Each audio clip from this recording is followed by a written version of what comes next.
What happens when an ordinary woman, armed with nothing but her principles, tells one of the richest men in the world, no, she's a waitress working double shifts to save her brother's life. He's Julian Croft, a billionaire who has never waited a day for anything. In the neon glow of a humble 24-hour diner, their worlds collide over a simple breakfast queue. She thought she was just doing her job. She had no idea that by enforcing one simple rule, she would ignite a war. By the next morning, her world would be turned upside down because that billionaire didn't just get angry. He got even. This is the story of how a single act of defiance cost one woman her job, only to show her what she was truly worth. The rain fell on the streets of downtown Austin with a relentless, percussive rhythm, each drop a tiny hammer against the pavement and the wide glass windows of the Bluebird Diner. Inside it was a sanctuary of warmth and light, an island in the grey, slick misery of a Tuesday morning. The air was thick with the holy trinity of diner smells, sizzling bacon, brewing coffee, and the faint, sweet scent of pancake batter. For Clara Hayes, this was the smell of survival. At 26, Clara moved with an economy of motion that only came from years of balancing plates to filling coffees and placating hungry customers. Her dark ponytail was secured so tightly it pulled at the corners of her eyes, which were framed by the faint purplish smudges of chronic exhaustion. Every dollar she earned, every tip she pocketed, went into a fiercely guarded fund. A fund for Leo. Her brother, 16 and brilliant, was tethered to a life of quiet rooms and oxygen tanks, his lungs a battleground for a disease so rare the doctors spoke in hushed, uncertain tones. The experimental treatment he needed was a mountain of cash she was determined to climb one cup of coffee at a time. The morning rush was a controlled storm. Clara was the conductor. She knew Mrs. Gable, a widow with kind eyes and a cloud of white hair, needed her decaf with one splendor, the moment she sat down in her usual booth. She knew the two construction workers, Manny and Dave, would split the lumberjack's feast and argue about football. She knew the line, the sacred unspoken rule of the Bluebird. You wait your turn. Everyone did. Doctors, lawyers, students, tourists.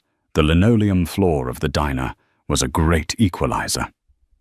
The bell above the door chimed, announcing a new arrival with a gust of cold, damp air. Clara, her back to the door, as she set down a plate of eggs, didn't need to look. She could feel the shift in the atmosphere.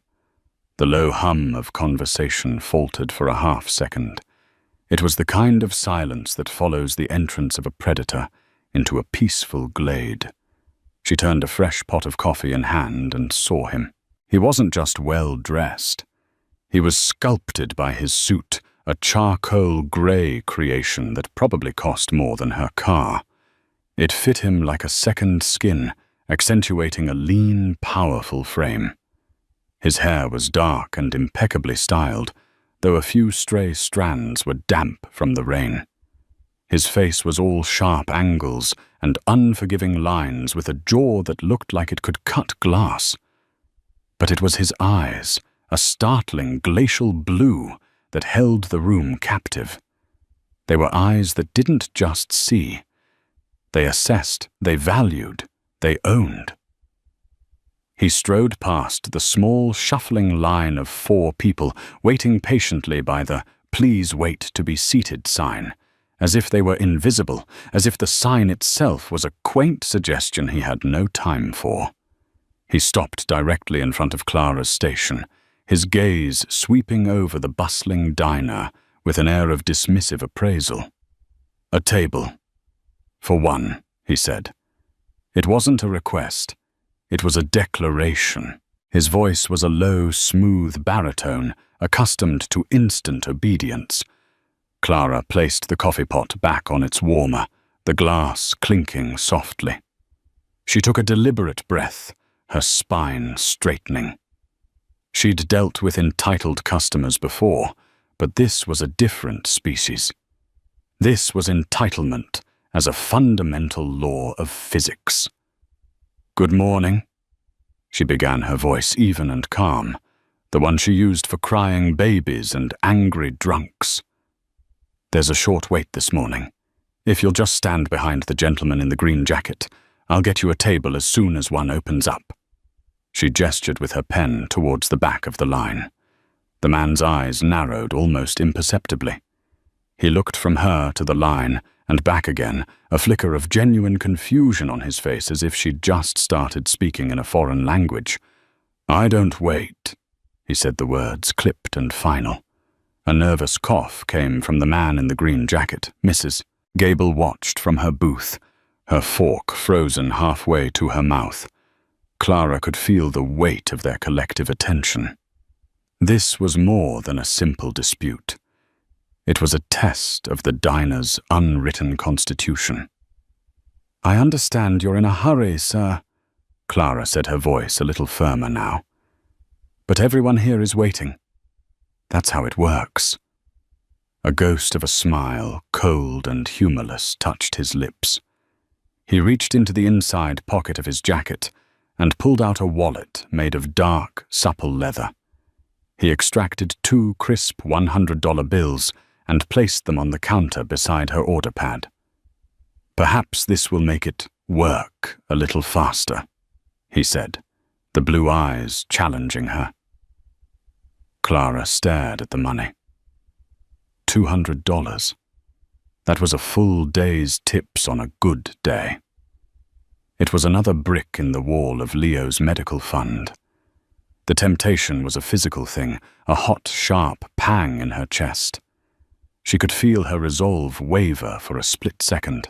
She thought of Leo's wheezing breaths in the middle of the night.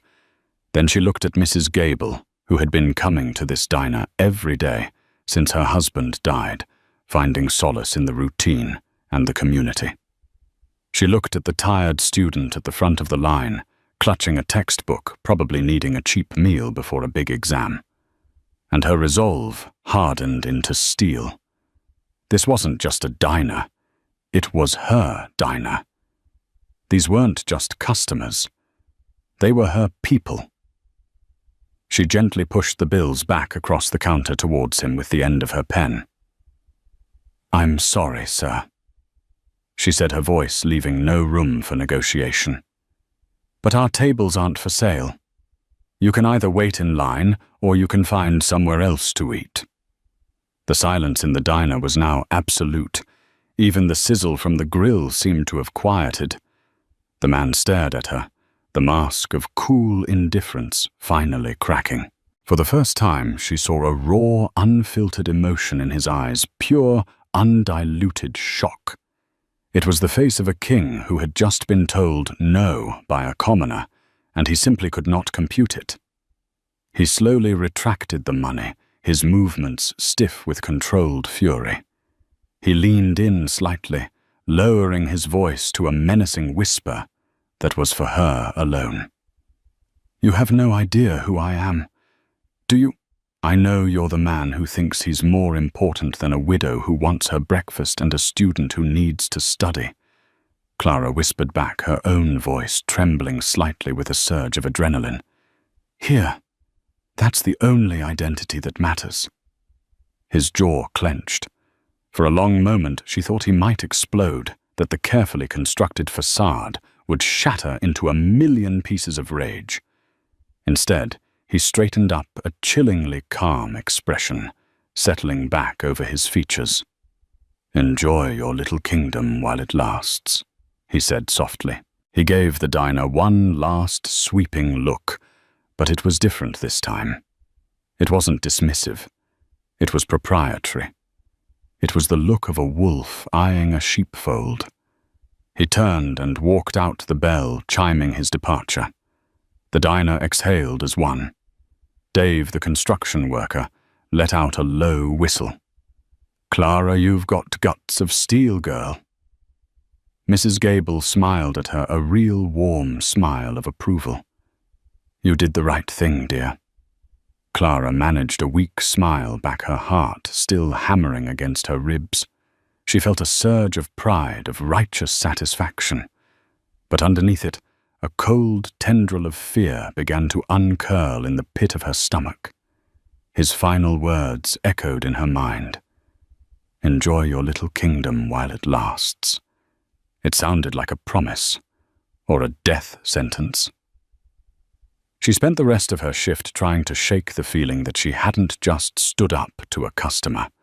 She had poked a dragon, and she had a terrible sinking feeling that she was about to get burned. The next morning the rain had stopped, but a heavy, oppressive humidity clung to the city, making the air feel thick and sticky. Clara arrived for her shift feeling as though she hadn't slept at all.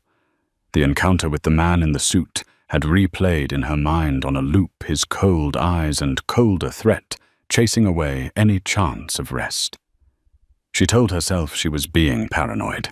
He was just a rich jerk with a bruised ego. What could he possibly do? The moment she pushed open the door to the Bluebird, she knew something was wrong. The usual morning chaos was absent. In its place was a tense, funereal silence. Sal, the diner's owner, was standing behind the counter, his face the color of old parchment. Sal was a stout, balding man in his late 50s, whose default expression was a grumpy scowl, but whose heart was as soft as the buttermilk biscuits he baked every morning. Today his scowl was gone, replaced by a look of hollowed-out despair. The other morning waitress, Maria, was wiping down an already spotless counter, her movements jerky and anxious. Even the cook, a mountain of a man named Gus, who communicated mostly in grunts, was leaning against the stainless steel pass-through, his arms crossed, a worried frown on his face. "What's going on?" Clara asked, her voice hushed. "Did something happen?" Sal looked up at her, and the defeat in his eyes hit her like a physical blow. He opened his mouth, but no words came out. He just shook his head and slid a stack of neatly printed papers across the counter. Clara picked up the top sheet. It was a legal document filled with dense, impenetrable jargon. But she didn't need to read the fine print. The names at the top were enough. The seller, Salvatore Esposito. The purchasing entity, Croft Holdings, LLC. The name hit her like a punch to the gut. Croft. "No," she whispered, her blood turning to ice. "Sal, no." "You didn't." "I didn't have a choice, Clara," Sal said, his voice raspy. "He made me an offer. It was 5 times what this place is worth. 5 times. My wife's medical bills, the kids' college. I couldn't say no. The lawyers were here first thing this morning. It's done." "The man from yesterday."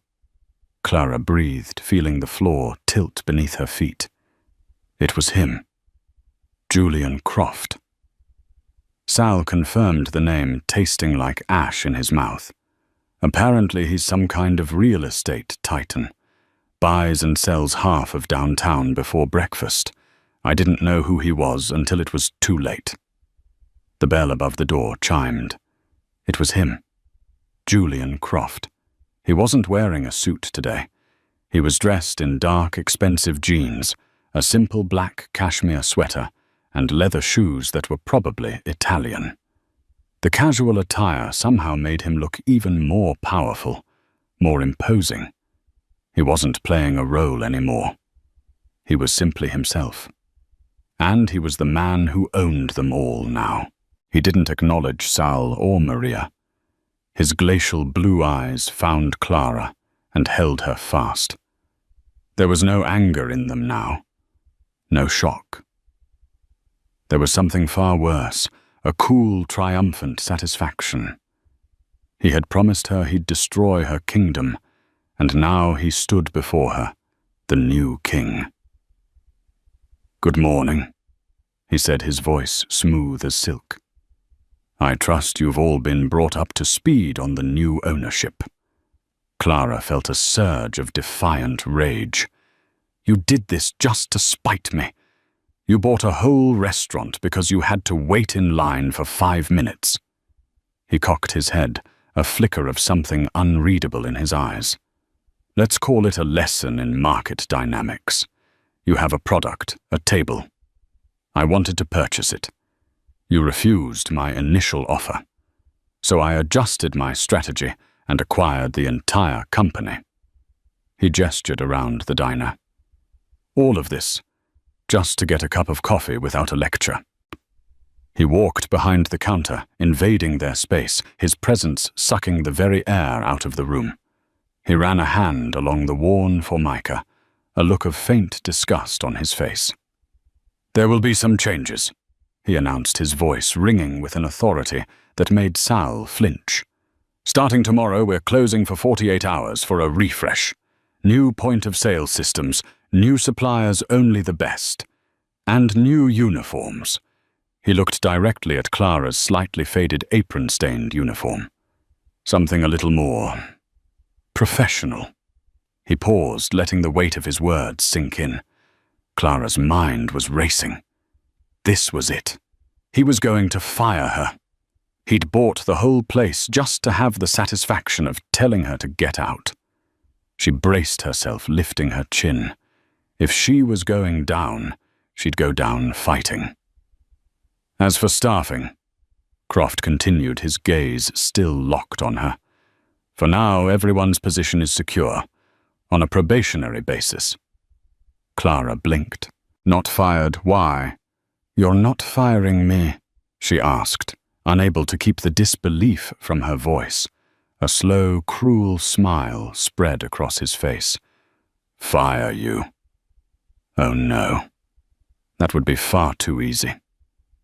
That would be letting you go. I just bought your favorite place in the world, Ms. Hayes. I want you to have a front row seat for everything I'm going to do to it. He wanted her to watch. He wanted her to stay and suffer as he dismantled everything she loved piece by piece. The cruelty of it was breathtaking. It was a soon not a termination. He was putting her in a cage and daring her to leave, knowing she couldn't, knowing she needed the job, the money for Leo. The next 2 days were a blur of chaotic activity. A team of sleek, efficient workers descended on the Bluebird, stripping it down with cold precision. The comfortable, worn-out booths were reupholstered in a sterile, dark grey leather. The quirky, mismatched salt and pepper shakers were replaced with identical minimalist steel cylinders. A new complex touchscreen POS system was installed, a glowing monument to everything the Bluebird wasn't. The new uniforms arrived in glossy boxes. They were black, severely tailored, and made of a stiff, unforgiving fabric. Clara put it on and felt like a stranger in her own skin. When they reopened, the soul of the diner was gone. The warm, welcoming atmosphere had been replaced by the cold, impersonal ambiance of a high-end airport lounge. The regulars felt it immediately. "What's all this, then?" Mrs. Gable asked, running a hand over the cold new upholstery of her booth. "It feels chilly in here." Clara tried to smile. "Just a few upgrades, Mrs. G." The new menu was another shock.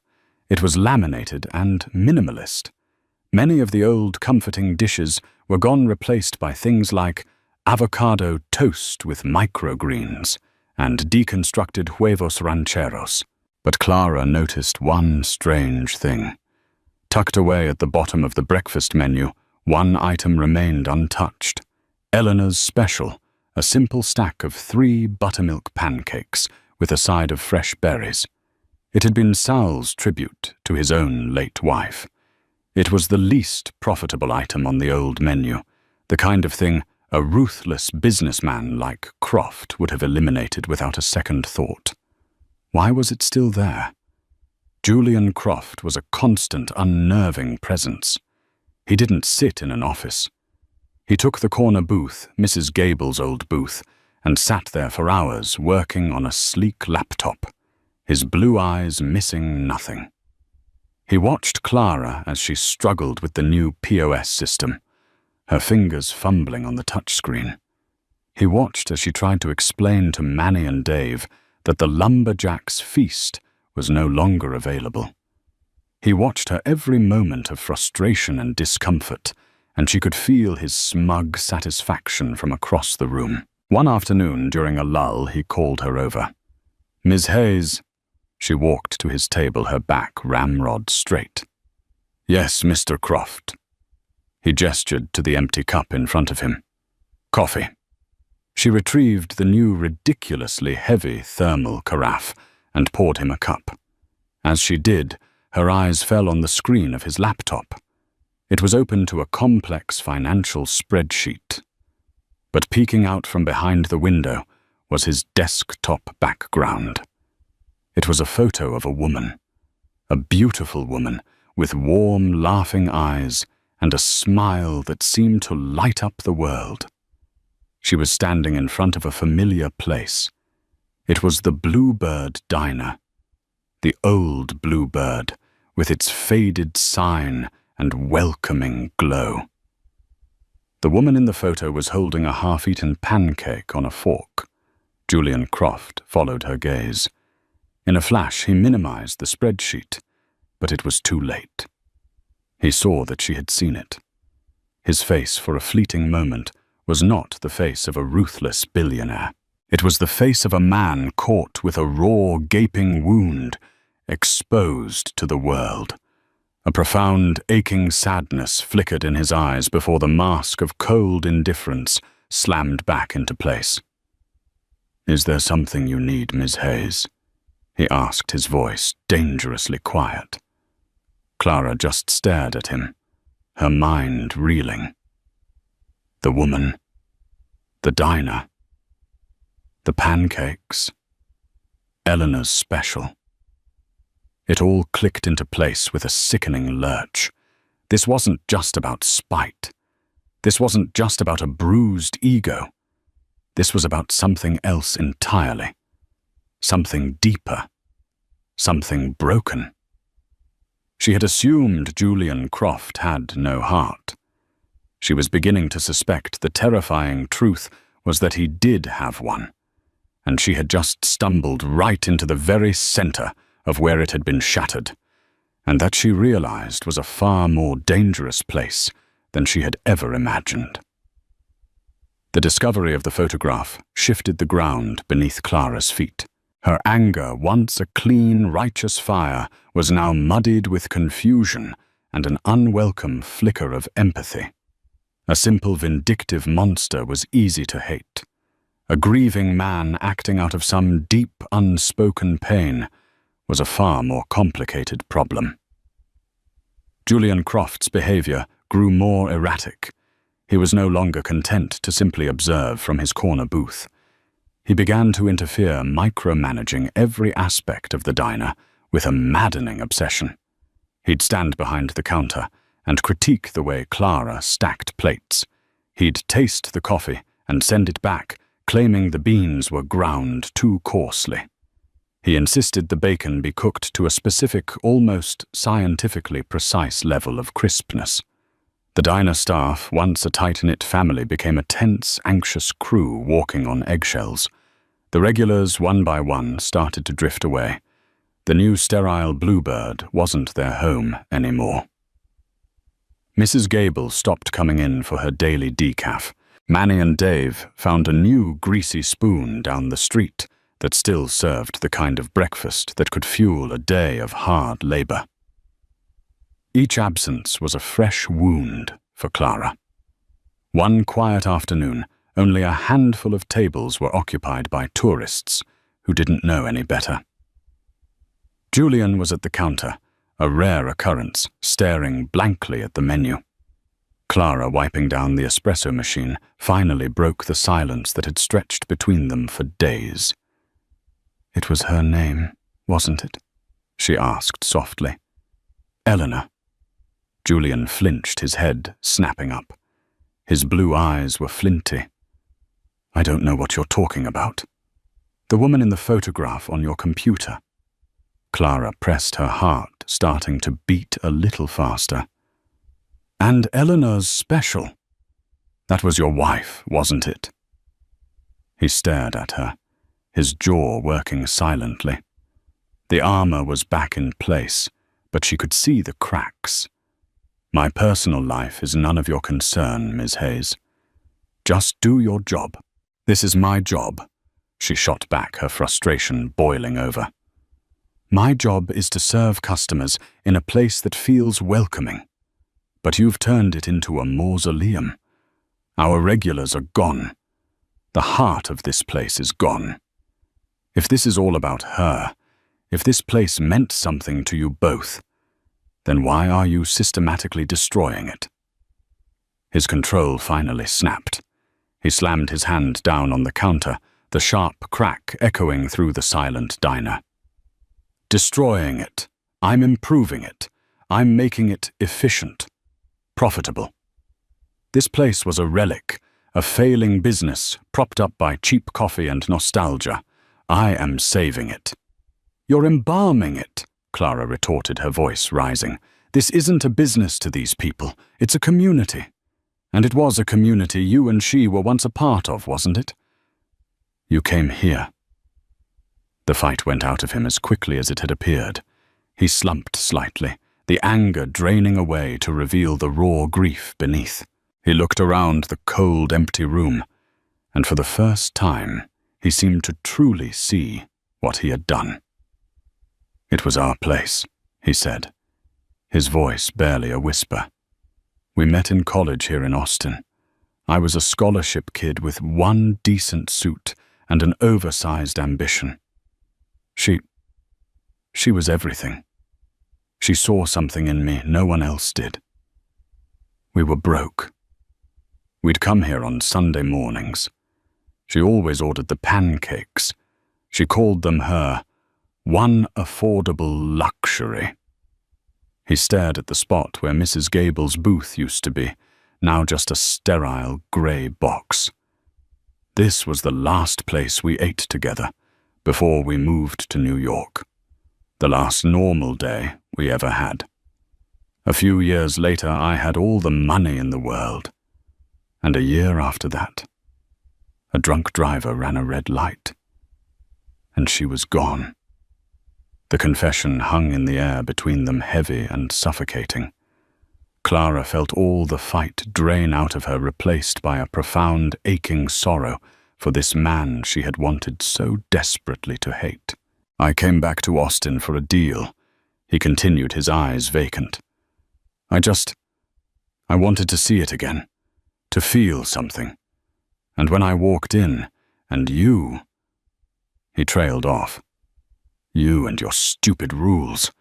It was all so different, so mundane. It made me angry. I wanted to control it, to make it perfect, to freeze it in time the way I remembered it. But I just broke it instead. He looked at her, then his eyes stripped of all their power and arrogance. He just looked lost. I don't know how to fix it. Before Clara could respond, her phone buzzed in her apron pocket. A frantic text from her mother. Leo, hospital, breathing trouble. Come now. The world narrowed to a single point of terror. I have to go, she said, her voice shaking as she ripped off her apron. It's my brother.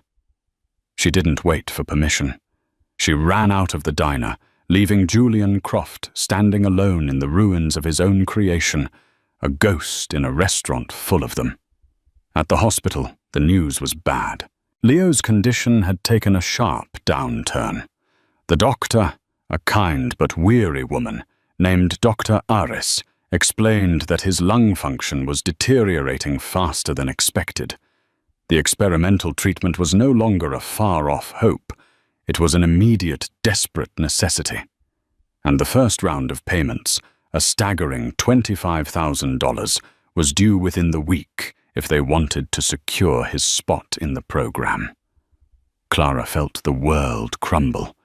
The money she had saved so meticulously was a pittance compared to that. The idea of raising that much in a week was impossible.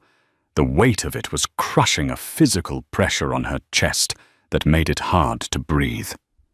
She spent the night in a hard plastic chair by Leo's bed, listening to the rhythmic hiss and click of the machines that were keeping him alive. In the sterile quiet of the hospital, the problems of the diner seemed trivial a lifetime away. The next afternoon, when she returned to the Bluebird to pick up her paycheck, she found the diner in an uproar. A man in a sharp suit, flanked by two equally imposing associates, was in a heated argument with Julian. The man was Marcus Thorne, a notoriously predatory developer known for buying up entire city blocks and replacing them with soulless glass and steel high-rises. "The offer is final, Croft," Thorne was saying, his voice dripping with condescension. "I have every other business on this block ready to sign. Esposito was the last holdout. Since you so conveniently took his property off his hands, you're the final piece of the puzzle. Sell to me, or I will make your life a living hell." "The diner is not for sale, Thorne," Julian said, his voice a low growl. Thorne laughed, a sharp, unpleasant sound. "Don't be sentimental. It's a failing business you overpaid for out of spite. I'm offering you a clean, profitable exit. I know you've been bleeding cash on this vanity project. Take the win and walk away." It was then that Clara understood the pressure Sal had been under, the reason he had sold so quickly. It hadn't just been Julian's exorbitant offer. Thorne's company had been circling for months trying to force him out. Julian hadn't just bought the diner to punish her.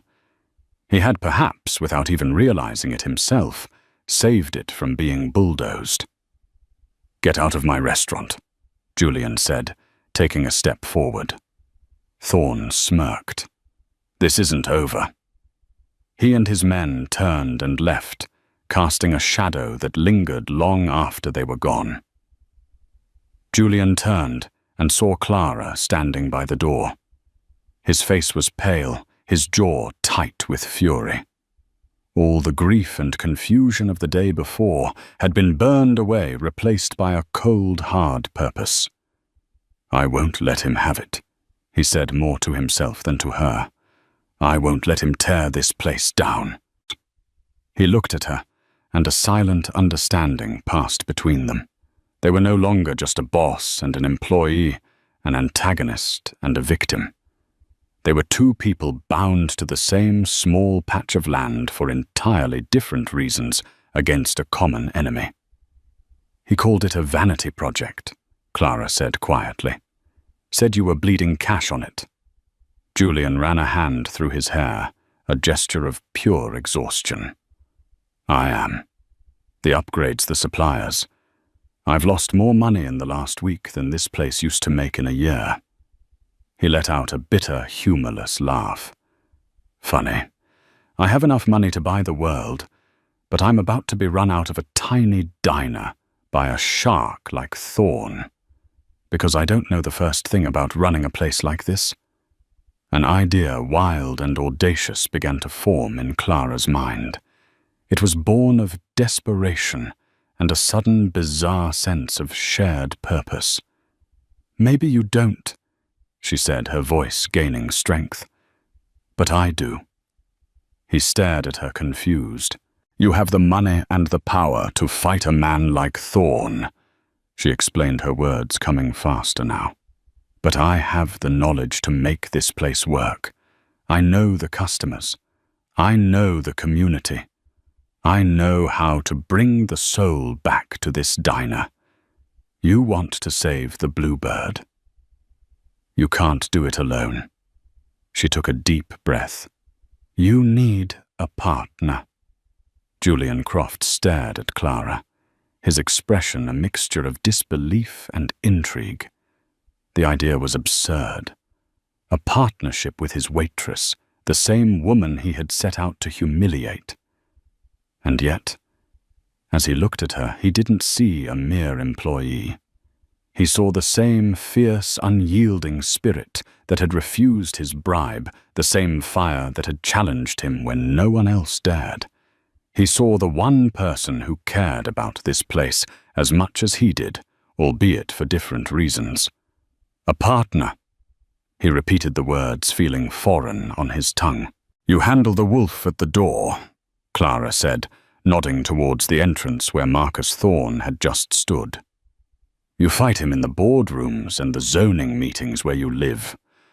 I'll fight him here on the ground. I'll bring back the regulars. I'll make this diner the heart of the neighborhood again, a place the community will fight for.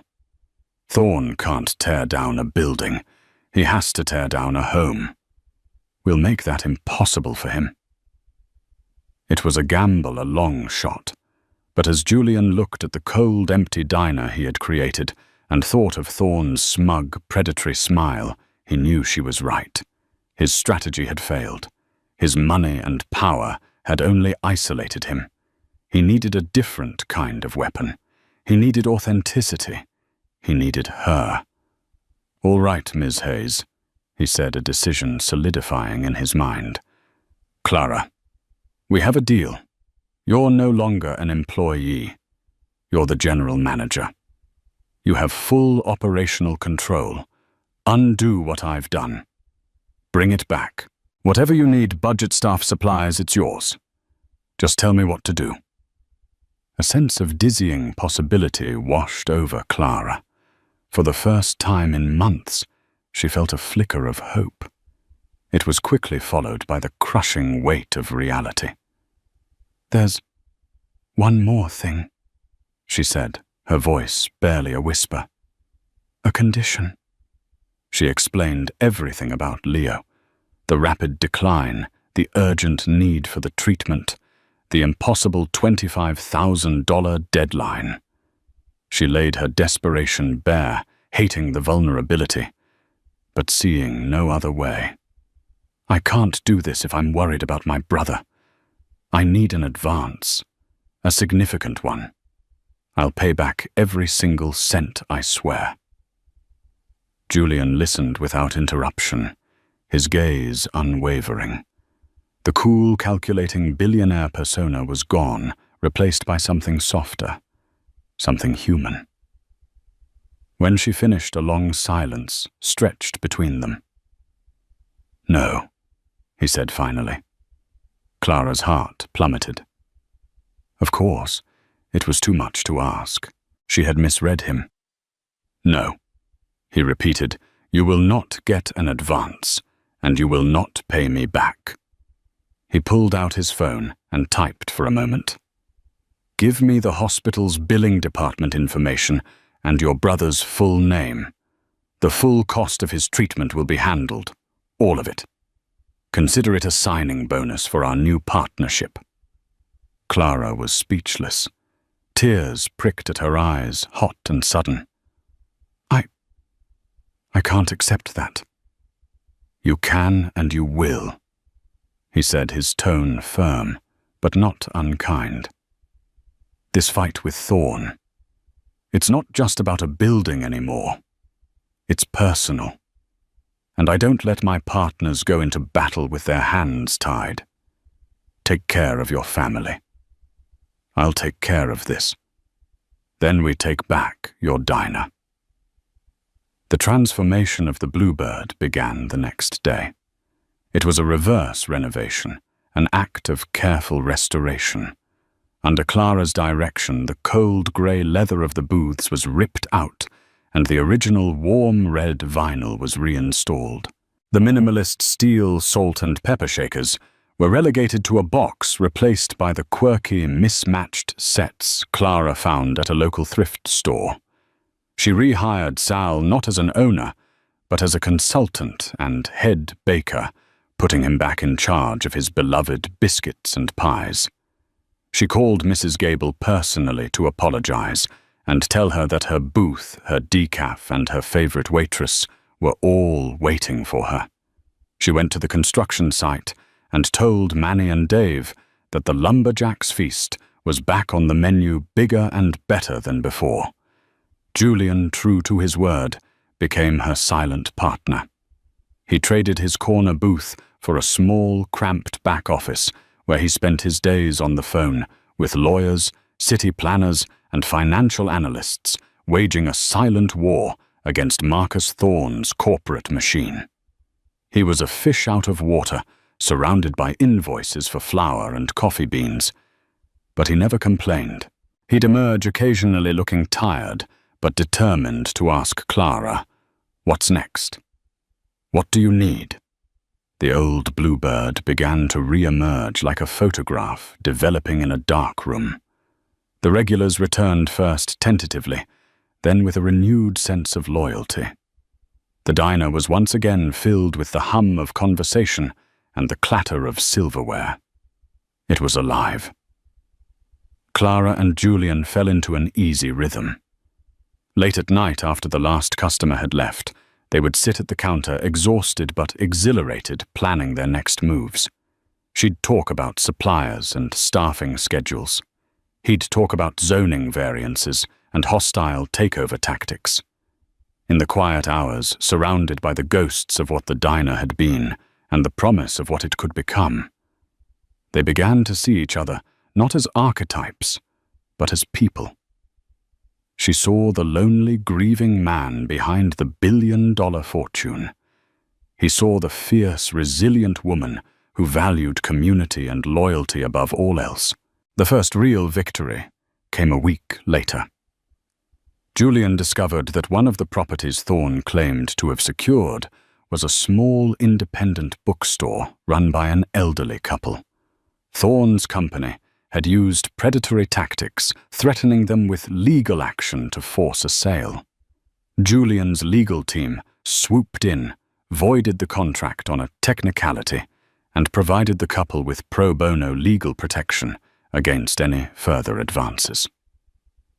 Thorne's perfect block was no longer perfect. A crack had appeared in his foundation. To celebrate, Julian insisted on having dinner at the diner, not as the owner, but as a customer. Clara cooked for him herself, not a fancy dish from the new menu he'd tried to implement, but a simple perfect cheeseburger and fries.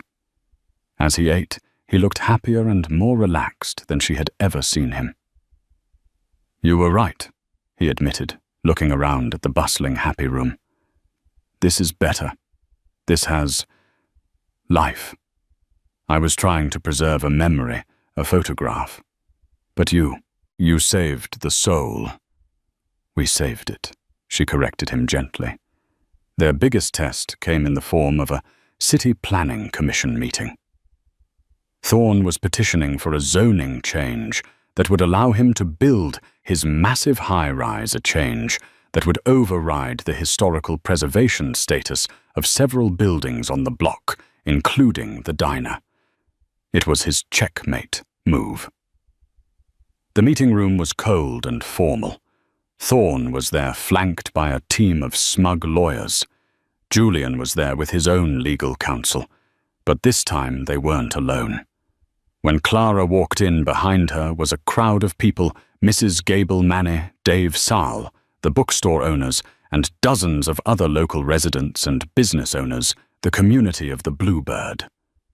Thorne presented his slick, soulless vision of the future, all glass and steel and profit margins. Then it was their turn. Julian's lawyer spoke about legal precedents and zoning laws, but the final speaker was Clara. She stood at the podium, her hands trembling slightly, and simply told their story. She spoke of the diner not as a property, but as a landmark of human connection. She spoke of Mrs. Gable finding a reason to leave her house after her husband died. She spoke of students fueling up for exams, of families celebrating small victories of her own fight to save her brother. "Mr. Thorne sees a collection of outdated buildings," she said, her voice ringing with passion. "We see a neighborhood. He sees profit and loss. We see first dates and last goodbyes. You can't put a price on that. This isn't just about preserving a building. It's about preserving our community's heart. And we will not let you rip it out." When she finished, the room was silent for a moment, and then the residents behind her erupted in applause. The commissioners who had been listening with impassive expressions were now looking at Thorne with new critical eyes. Julian caught her eye from across the room and gave her a small, proud smile. In that moment, Clara knew they were going to win. They had done more than just fight back. They had changed the narrative. It was no longer a battle between two wealthy developers. It was a story of a community fighting for its soul. And that was a story no one could ignore. The City Planning Commission's decision landed like a thunderclap in the sterile meeting room. They denied Marcus Thorne's zoning petition. The official reason, read out in a flat monotone by the chairman, cited overwhelming community opposition and the deep cultural significance of the block's establishments. For the residents, it was a declaration of independence. For Marcus Thorne, whose face had gone from smug confidence to a mask of pure fury, it was a humiliating public execution of his ambitions. He and his team of lawyers packed their briefcases in a venomous silence, refusing to meet the triumphant gazes of the community they had tried to bulldoze. Thorne, defeated, pulled his offers and slunk away to find easier prey. The Bluebird was safe. In the aftermath, a new kind of magic infused the diner. The victory had not just been won, it had been earned together.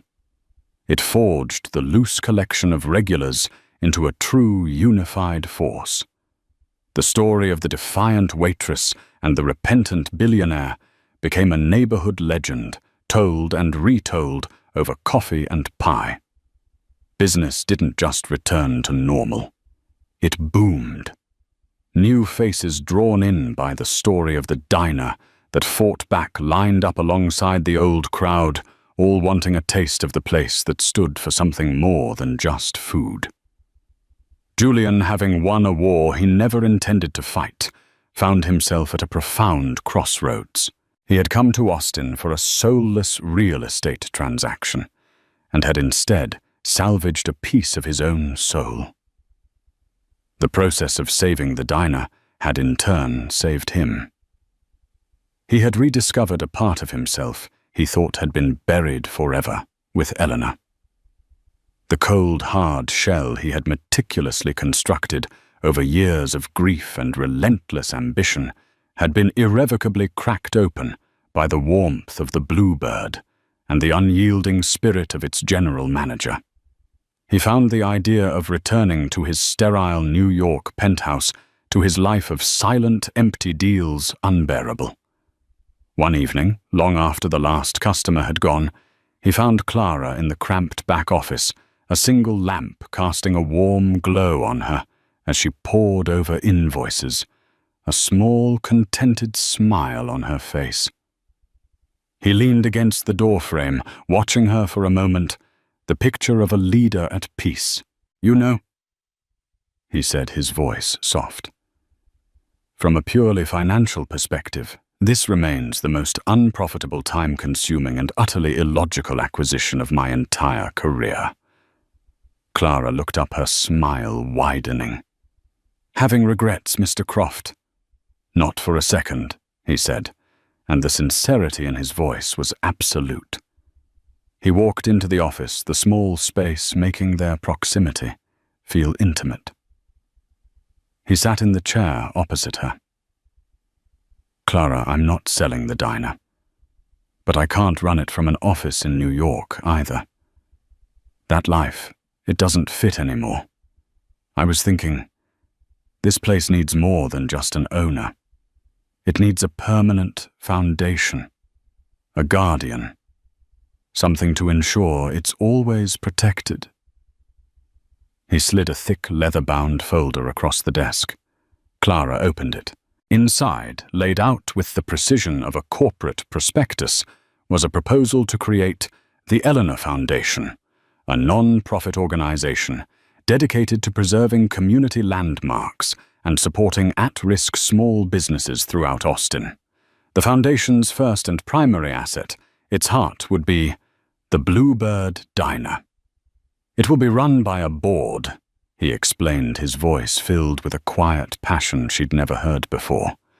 Sal for his heart and his history. Mrs. Gable for her loyalty and her connection to the soul of this place. The owners of the bookstore as a symbol of our first fight. And you, of course. He paused, his blue eyes locking onto hers. I want you to be the foundation's executive director. You'll oversee the diner, of course, but you'll also identify other places like it, places that need help. You'll have a real budget, a real staff, and the power to make a lasting difference. Clara was stunned into silence, her mind reeling. It was more than she had ever dared to dream. A chance to do what she loved, not just for one diner, but for an entire city. As she numbly turned the page, she saw the final document. It was a copy of a cashier's check, the foundation's first official act of charity.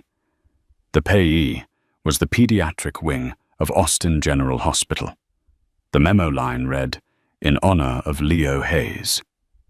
The amount was enough to fully fund the wing's patient and family support program for the entire next year. Julian, she whispered the name, catching in her throat as tears blurred the words on the page. I can't. It's too much. It's not enough, he said quietly, his gaze soft. Eleanor loved people. She believed in lifting them up. For years I forgot that. I just accumulated things, money, companies, buildings. It's all just empty. This, he gestured around the tiny office at the diner beyond the door. This feels real. You didn't just remind me of her Clara. You reminded me of me. A few weeks later, they held a grand reopening ceremony. It wasn't to celebrate a renovation, but to celebrate a resurrection. The mayor came. Local news crews set up their cameras. The diner was packed to the rafters with a joyous, cheering crowd. Clara stood by the counter, a fixed point in the wonderful chaos, feeling a sense of profound peace settle over her for the first time in years. Across the room, Leo, his cheeks filled out, his breathing easy and unassisted, was laughing in a booth with their ecstatic mother. Sal, beaming with pride, was handing out slices of his famous apple pie. Mrs. Gable was holding court, regaling a reporter with the dramatic tale of Clara's initial defiance. Julian found her in the crowd. He wasn't wearing an expensive suit or a cashmere sweater. He was wearing a simple, clean white apron, over his clothes a silver coffee pot in his hand. "Table 7 needs a refill," he said with a small, genuine smile that reached his eyes. "You know," she teased her heart, doing a little flip for a billionaire philanthropist, "you're not a very good boss. You're supposed to be shaking hands and schmoozing, not serving coffee." "I'm not the boss anymore, remember," he said, stepping closer. "I'm just a silent partner on the board. And right now, I'm a partner who is very thirsty." She laughed, a light, happy sound, and reached for a clean cup, pouring him a stream of dark, fragrant coffee. As she handed it to him, their hands brushed. It was more than a simple touch. A jolt of warmth, surprising and potent, arced between them. In that instant, the carefully drawn professional lines they had maintained blurred and vanished, dissolving into something softer, something intensely personal and unspoken.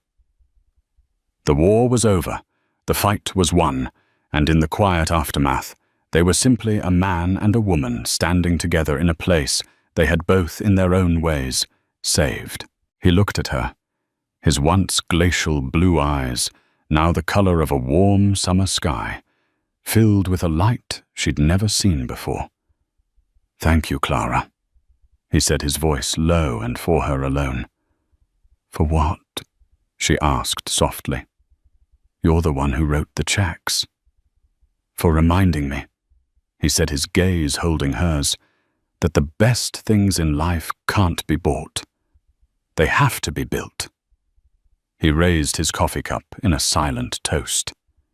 She raised hers in return. The future was unwritten, a blank page waiting for a new story.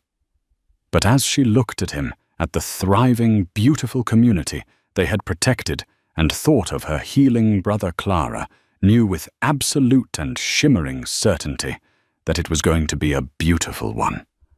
From a tense standoff over a breakfast line to an unbreakable alliance, Clara and Julian's story shows us that true value isn't measured in dollars, but in heart community, and the courage to stand for what's right. They started as enemies, a waitress and a billionaire from two different worlds, but they found common ground in the shared language of loss and loyalty. Together they didn't just save a diner, they saved a piece of each other's souls.